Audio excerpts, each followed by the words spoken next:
from sufficient to meet the growing threat that ISIS poses, McCain says. The threats in the region have grown and now directly threaten the United States.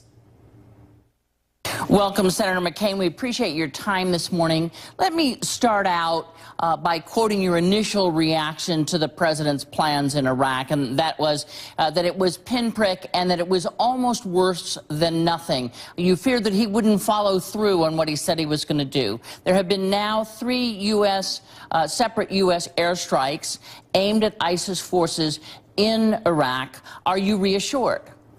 3 airstrikes, one taking out a howitzer, and I'm not sure what the other 2 did. Meanwhile, ISIS continues to surround these people. ISIS continues to make gains in Syria, destabilizing Lebanon and Jordan, even into Turkey. Nearing Erbil, the capital of Kurdistan. Look at what has happened over the last few weeks since this crisis began, while the president has continued to say this is an Iraqi problem. This is an Iraqi problem, but it's a United States problem, and it is a threat to our national security. And I say that with the full backing, or the quotes from our Director of National Intelligence, our Secretary of Homeland Security, the Director of the FBI, and even the Attorney General of the United States. This is turning into, as we had predicted for a long time, a regional conflict, which does pose a threat to the security of the United States of America, and launching 3 strikes around a place where horrible humanitarian crisis is taking place. Meanwhile, ISIS continues to make gains everywhere. Yes, is clearly very, very ineffective, to say the least. Well, it's been less than 2 days and 3 strikes, but I don't know, because I know you're traveling, whether you got a chance to hear the president's news conference yesterday. But I want to play you something that he said in response to a question. And first he said that he would not give an end point, at which point he would stop the airstrikes against ISIS targets. And then he had this to say. We have to make sure that ISIL is not engaging in the actions that could cripple a country permanently. There's key infrastructure inside of Iraq that we have to be concerned about. So there's going to be a counterterrorism element that we are already preparing for and have been working diligently on for a long time now. So he's talking about counterterrorism plans that they've been working on. He has sent U.S. airplanes over there for 3 missile strikes, which he says we will not put an end to. We are going to protect Erbil, one of the towns that you mentioned. So does it not sound to you like this mission is larger and more toward what you're talking about? The president made it clear that this was to avert the humanitarian crisis, that they were taking these actions, and to protect American military personnel that are in Erbil and in Baghdad. That's not a strategy. That's not a policy.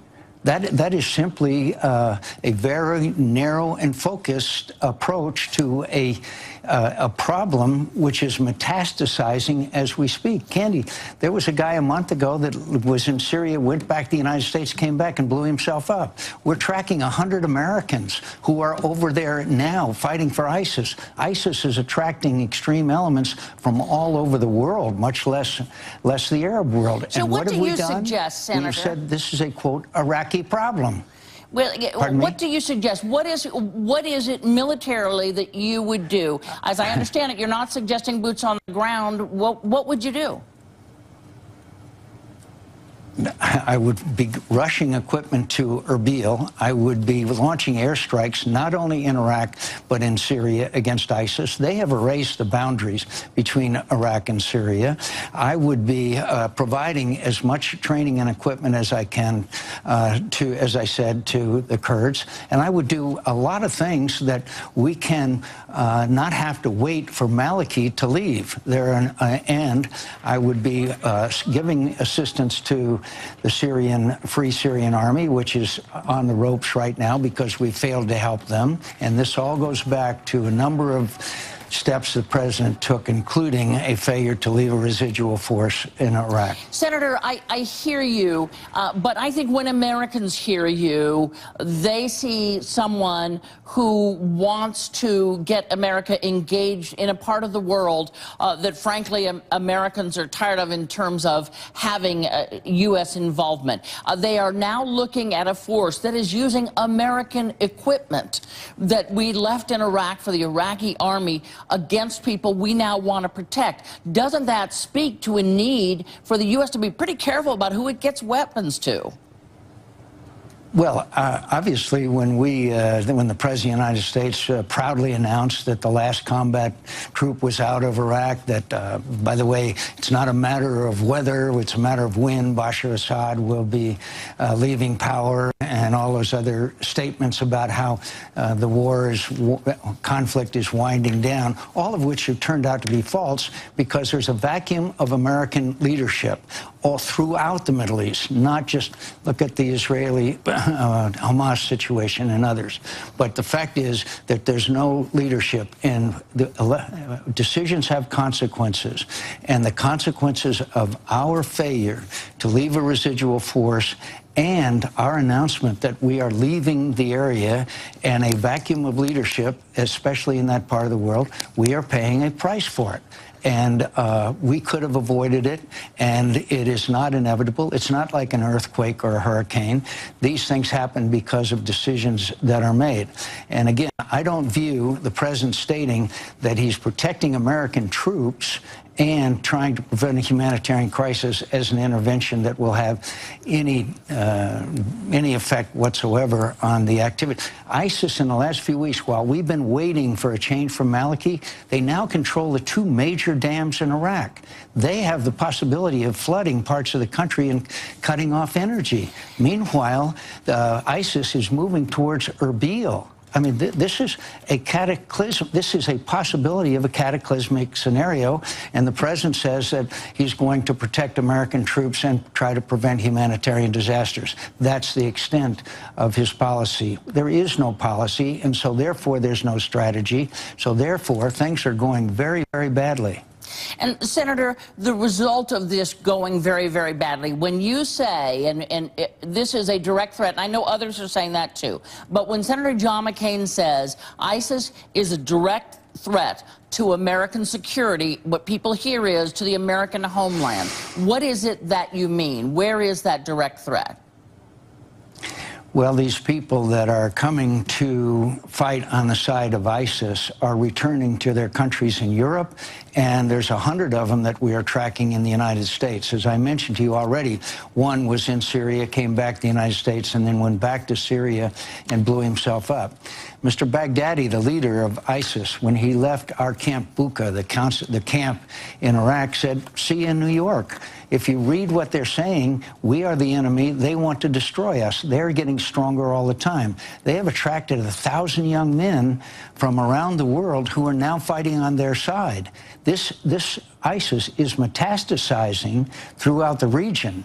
And their goal, as they have stated openly time after time, is the destruction of the United States of America. And it's not John McCain that's saying it. It's the Director of National Intelligence, Director of the FBI, the Secretary of Homeland Security, and lately the Attorney General.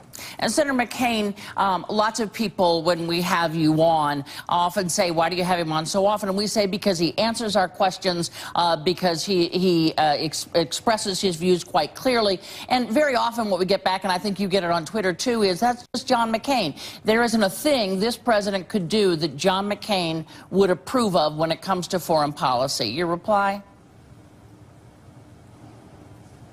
Well, my reply is that there are a number of things that the president has done foreign policy-wise that I have not only approved of but supported. If I look at the world in January of 2009 and I look at the world today, I can tell you this, Candy, it's very, very different. And I believe that's because when the United States of America withdraws from leadership from the world, it creates a vacuum and bad things happen. And by the way, I predicted what was going to happen in Iraq. And I'm predicting to you now that if we pull everybody out of Afghanistan, not based on conditions, you'll see that same movie again in Afghanistan. Senator John McCain, thank you so much for your time this morning.